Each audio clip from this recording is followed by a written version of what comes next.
Famous temples from the ancient Egypt. Karnak Temple. The Temple of Karnak is the largest and one of the most visited temples of ancient Egypt. It was founded in 3200 BC by the pharaoh Senusret I. Building on the temple continued for over 3,000 years throughout the history of ancient Egypt. Around 30 different pharaohs had a hand in the construction of the temple. Karnak is located in southern Egypt in the ancient city of Thebes. The temple was built to house the god Amun, along with his wife Mut and son Khonsu.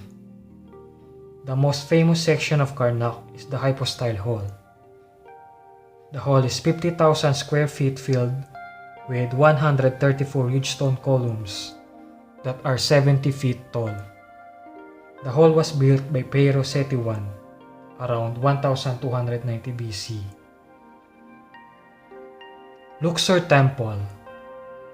About a mile and a half south of Karnak in Luxor, Egypt, is the Luxor Temple. It is located on the east bank of the Nile River. The temple was built around 1400 BC for the god Amun along with his wife Mut and son Khonsu. Each year, the temple would host the Opet Festival. During this festival, the statue of Amun will be paraded from the Karnak Temple to Luxor.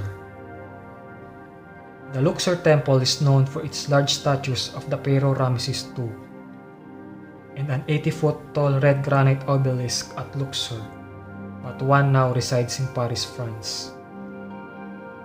Abu Simbel Temple. The Abu Simbel temples are located on the southern border of Egypt. They were originally built by the Pharaoh Ramesses II as a monument to himself and Queen Nefertari. The temples were built between 1264 BC and 1244 BC. They were relocated in 1968 so they would not be flooded by the Aswan Dam. There are two temples at Abu Simbel. They were originally carved out of a solid rock. The larger of the two temples is famous for four giant statues of Ramesses II that guard the entrance. Each statue is 65 feet tall, and the total height of the temple is nearly 100 feet tall. Temple of Edfu. The Temple of Edfu is located on the west bank of the Nile River, in the city of Edfu, Egypt. It was constructed during the Ptolemaic dynasty, between 237 BC and 57 BC. The temple was dedicated to the falcon god Horus. Temple of Hatshepsut. This is a mortuary temple built by the female pharaoh Hatshepsut around 1470 BC. The architecture of this temple is considered unique and a turning point in the history of Egyptian architecture.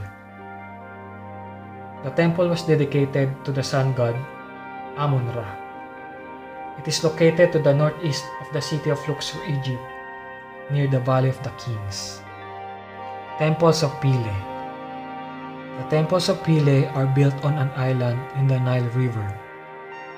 There are a number of temples on the island built over a long period of time by the pharaohs, the Greeks, and the Romans. The main temple on the island is dedicated to the goddess Isis. Kom Ombo Temple. The Temple of Kom Ombo is located in southern Egypt in the town of Kom Ombo.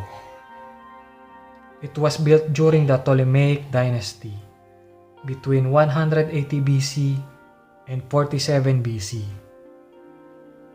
The southern part of the temple was dedicated to the crocodile god Sobek and the northern portion to the falcon god Horus. Temple of Seti I. The Temple of Seti I is a mortuary temple built for the pharaoh Seti I around 1280 BC. It is located in the city of Abydos, Egypt. It was constructed in the shape of an L and has shrines dedicated to 6 Egyptian gods. including Osiris, Isis, Horus, Amun, Rahurakti, and Pita. There is also a shrine to the deified Seti I,